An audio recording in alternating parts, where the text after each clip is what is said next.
और इस वक्त बड़ी खबर आपको बता दें, जम्मू कश्मीर के अनंतनाग में सर्च ऑपरेशन लगातार जारी है। आतंकियों को ढूंढा जा रहा है, क्योंकि तो बिल्कुल क्लियर है कि एक भी आतंकी नहीं बचने वाला है। जो सेना है वो लगातार सर्च ऑपरेशन चला रही है। अनंतनाग में सर्च ऑपरेशन चलाया जा रहा है। जो इस वक्त बड़ी खबर हम आपको बता रहे हैं, कुछ देर पहले की तस्वीरें हम दिखा रहे हैं और सीधे इस वक्त हमारे साथ एहरावत जुड़ चुके हैं। एहरावत, बताइए क्या और जानकारी।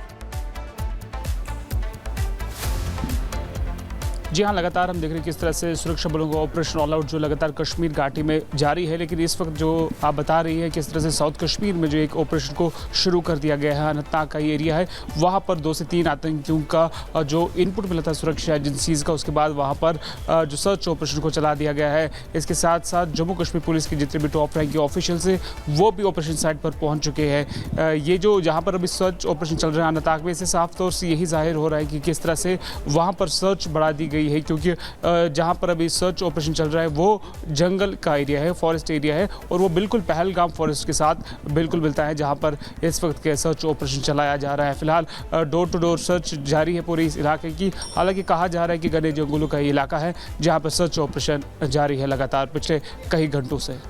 एहरावत, कुछ देर पहले की तस्वीरें भी हम दिखा रहे हैं कि किस तरीके से वहां पर जो सर्च ऑपरेशन है वो चल रहा है, और इसके साथ साथ जो गाड़ियां हैं उन्हें भी रोक करके उनसे भी पूछताछ की जा रही है।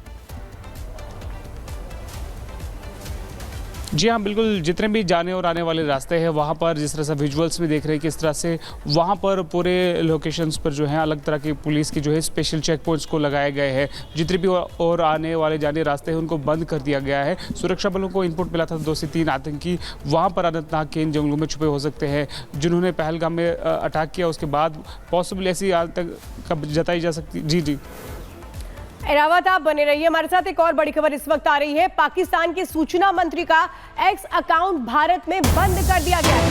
अताउल्लाह तरार का एक्स अकाउंट भारत में बंद किया गया है। इसके पहले भी ये एक्शन हमने उठाया था जब हमने DGISPR का अकाउंट बैन किया था, क्योंकि जिस तरह से ये लोग अब सोशल मीडिया का भी इस्तेमाल कर रहे हैं, इसका एक तरीके से सीधे अब इनको जवाब दिया जा रहा है। ये बड़ा एक्शन है, डिजिटल स्ट्राइक। तो पाकिस्तान के सूचना मंत्री हैं ये, एक्स अकाउंट भारत में बंद किया गया है, क्योंकि इनकी पूरी कोशिश होती है कि कैसे एक्स अकाउंट के जरिए ये एक प्रोपेगेंडा फैलाने की कोशिश कर सकते हैं भारत के खिलाफ। लेकिन हर मंसूबे को भारत करारा जवाब दे रहा है। अताउल्लाह तरार है नाम, एक्स अकाउंट को भारत में बैन किया गया। इसके पहले हमने देखा था DGISPR के अकाउंट को भी बैन किया गया था, और साफ तौर पे ये भारत की डिजिटल स्ट्राइक है। सारे अकाउंट इस तरीके के एक्स अकाउंट जो सीधे अब एक तरह से रडार पर हैं और इन्हें बंद किया गया है।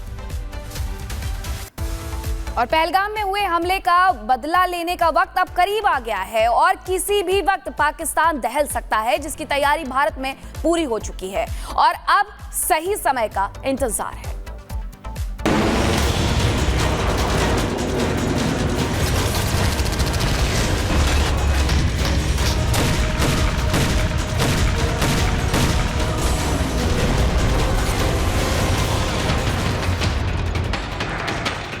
बस थोड़ा इंतजार और फिर दहल उठेगा पाकिस्तान।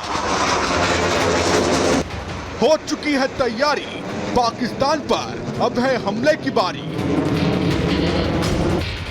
भारत लेगा बदला, आतंकिस्तान का होगा खात्मा।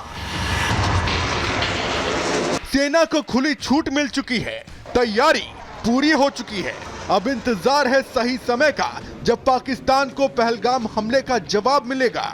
पाकिस्तान के हुक्मरान हाफिज सईद को कहीं भी छुपा लें, कहीं भी तहखाने में छुपा हो मसूद अजहर, पहलगाम हमले में शामिल हर आतंकी की कब्र खुदकर रहेगी। ये हमला सिर्फ निहत्थे पर्यटकों पर नहीं हुआ है, देश के दुश्मनों ने भारत की आत्मा पर हमला करने का दुस्साहस किया है। जिन्होंने ये हमला किया है, उन आतंकियों को और इस हमले की साजिश रचने वालों को उनकी कल्पना से भी बड़ी सजा मिलेगी। अब आतंकियों की बची खुची जमीन को भी मिट्टी में मिलाने का समय आ गया है।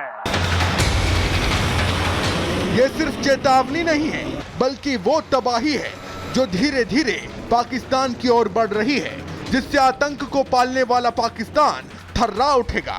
पाकिस्तान भी ये जानता है कि कोई भी रात उसके लिए अंतिम रात साबित हो सकती है। समूचा देश एक साथ खड़ा है, एक भी आतंकी बख्शा नहीं जाएगा।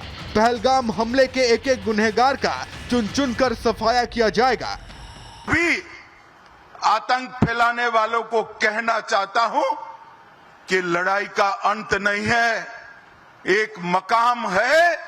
हर व्यक्ति को चुन चुन कर जवाब भी मिलेगा, जवाब भी लिया जाएगा। पीएम मोदी, गृह मंत्री अमित शाह के साथ रक्षा मंत्री राजनाथ सिंह भी साफ कर चुके हैं कि सिर्फ पहलगाम हमले के आतंकियों का पता नहीं लगाया जाएगा, उन लोगों पर भी खतरे की सुई मंडरा रही है जिन्होंने पर्दे के पीछे रहकर इस नरसंहार की खूनी स्क्रिप्ट लिखी थी। और हम सिर्फ उन लोगों तक नहीं पहुंचेंगे जिन्होंने इस घटना को अंजाम दिया है, हम उन तक भी पहुंचेंगे जिन्होंने पर्दे के पीछे बैठकर हिंदुस्तान की सरजमी पर ऐसी नापाक हरकतों की साजिशें रची हैं।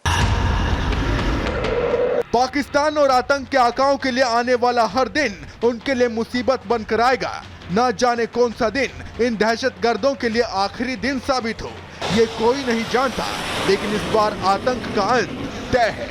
Bureau report, Republic Bharat. देखिए, पाकिस्तान ने एक और कोशिश क्या की है, जरा ये आपको बताते हैं। पाकिस्तान की साइबर अटैक की कोशिश थी जिसको नाकाम कर दिया गया है। यानी पाकिस्तान को ये बता दिया गया है कि कोशिश कुछ भी होगी तो वो नाकाम ही होगी। सुरक्षा एजेंसियों ने साइबर हमले को नाकाम किया है। यानी पाकिस्तान किस तरीके से साइबर अटैक की कोशिश कर रहा था, लेकिन उसको नाकाम किया गया है। साइबर हैकिंग की कोशिश हो रही थी पाकिस्तान की ओर से, लेकिन पाकिस्तान ये भूल चुका है कि जो भी कोशिश होगी, अगर वो साइबर अटैक भी करता है तो फिर उसका मुंह तोड़ जवाब दिया जाएगा। रक्षा सूत्रों के हवाले से इस वक्त की बड़ी खबर है, भारत ने हैकिंग की कोशिश को नाकाम कर दिया है। पाकिस्तान के साइबर अटैक की कोशिश थी, साइबर ग्रुप हॉक्स 1337 की कोशिश को नाकाम किया गया है। यानी इस ग्रुप के जरिए कैसे हैकिंग की कोशिश हो रही थी उसे नाकाम किया गया। और सच को कितना भी छिपाया जाए, वो कभी ना कभी किसी ना किसी रूप में सामने आ ही जाता है। पूरी दुनिया के सामने भारत चीख चीख कर कहता रहा कि पाकिस्तान आतंकवाद का समर्थन करता है और विश्व ने भी भारत का साथ दिया। अब वही पाकिस्तान के नेता और मंत्री कबूल भी कर रहे हैं कि वो आतंकवाद के सरपरस्त है। पहले रक्षा मंत्री ख्वाजा आसिफ के द्वारा ऐसा बयान दिया गया और अब जो पूर्व विदेश मंत्री हैं उनकी तरफ से, बिलावल भुट्टो की तरफ से क्या कुछ कहा गया है वो भी सुन लीजिए।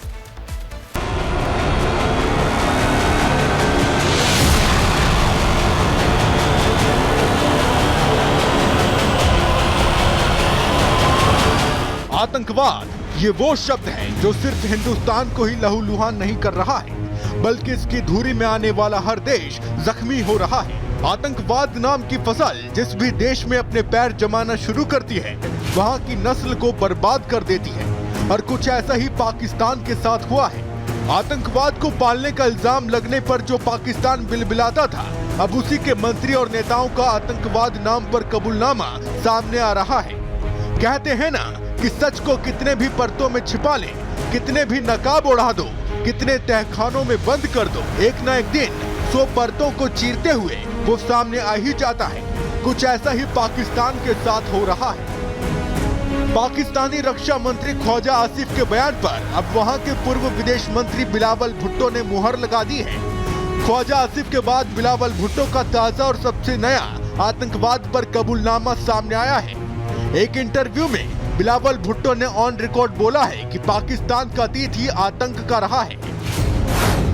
ये बात कबूल की है कि पाकिस्तान का अतीत आतंकी संगठनों से जुड़ा है। इतिहास चरमपंथ से जुड़े होने के कारण इसका नुकसान उठाना पड़ रहा है। हमने जो झेला है उसके परिणाम स्वरूप हमने अपने सबक भी सीखे हैं। हमने इस समस्या को हल करने के लिए आंतरिक सुधार किए हैं। ये सच है कि आतंकवाद हमारे इतिहास का एक दुर्भाग्यपूर्ण हिस्सा है। इससे पहले ख्वाजा आसिफ ने कहा था कि पाकिस्तान पिछले 30 साल से आतंकवादियों का समर्थन कर रहा है। हमारी सेना उनको ट्रेनिंग भी देती है। अमेरिका, ब्रिटेन और पश्चिमी देशों के लिए ये गंदा काम करते रहे हैं। वो एक गलती थी और हमें इसके लिए भुगतना पड़ा। ख्वाजा आसिफ और बिलावल भुट्टो ने जो बात कबूल की है वो पाकिस्तान के पूर्व प्रधानमंत्री इमरान खान 6 साल पहले दोहरा चुके हैं। साल 2019 में इमरान खान ने कहा था कि पाकिस्तान में 30 से 40 हजार आतंकी मौजूद हैं और इनको पाकिस्तानी सेना ने ही तैयार किया था। आतंक को अपनी औलाद की तरह पालने वाले पाकिस्तान में हर सियासतदान जानता है कि अपनी पॉलिटिकल कुर्सी को बचाने के लिए उसे आतंक की बैसाखी की जरूरत हमेशा रहती है।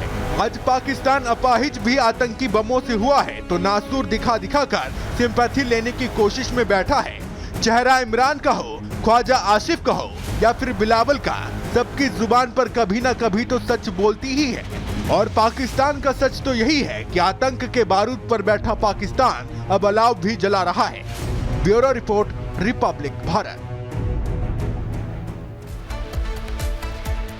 तो इस बीच आपको बताते हैं कि जो फारूक अब्दुल्ला है वो क्या कह रहे हैं। वो कह रहे हैं कि जिस तरीके से पाकिस्तान ने हमला किया है पाक में ही मौजूद है पहलगाम के साजिशकर्ता। वो कह रहे हैं कि लोकल्स की मदद ली गई है। और लेकिन बहुत बड़ी बात जो कही गई है फारूक अब्दुल्ला की ओर से कि देश प्रधानमंत्री मोदी के हाथों में सुरक्षित है। क्या कहा है सुनिए।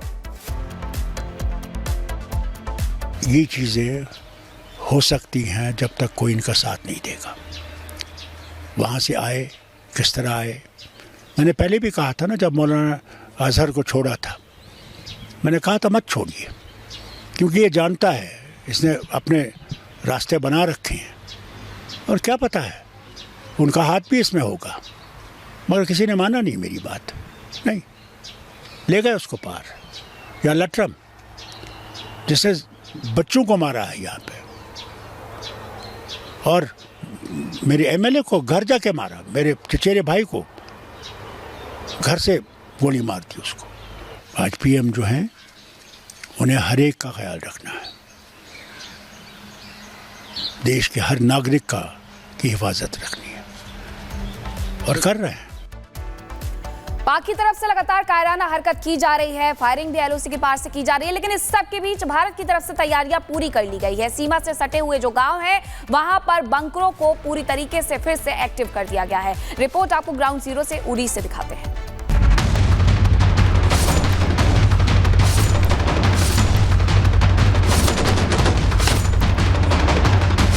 पहलगाम में हुए आतंकी हमले के बाद से देश के अंदर बदले की आग धधक रही है, प्रतिशोध की ज्वाला उठ रही है और भारत का ये विकराल रूप देखकर पाकिस्तान के हुक्मरान और वहां की सेना दहशत में है। और यही वजह है कि ये लोग अपने नापाक इरादों को फिर से अंजाम देने की कोशिश में लगे हुए हैं। सरहद पार से पाकिस्तान लगातार सीज फायर का उल्लंघन कर रहा है। लगातार 8वें दिन पाकिस्तान ने फिर से सीज फायर तोड़ा और कश्मीर में फायरिंग की। उरी में भी पाकिस्तानी सैनिकों ने गोलियां दागी और इस नापाक हरकत का भारतीय सैनिकों ने भी मुंह तोड़ जवाब दिया। लेकिन बात अब जम्मू कश्मीर के अवाम की सुरक्षा की है। ऐसे में उरी में कश्मीरी लोगों की सुरक्षा के लिए कदम उठाए जा रहे हैं, जिसके लिए वहां बंकर तैयार किए गए हैं जिसमें लोग सुरक्षित रह सकें। जहां पर मेरी मौजूदगी इस वक्त है, मेरे पीछे जो देख रहे हैं आप, ये छोटा सा बंकर है।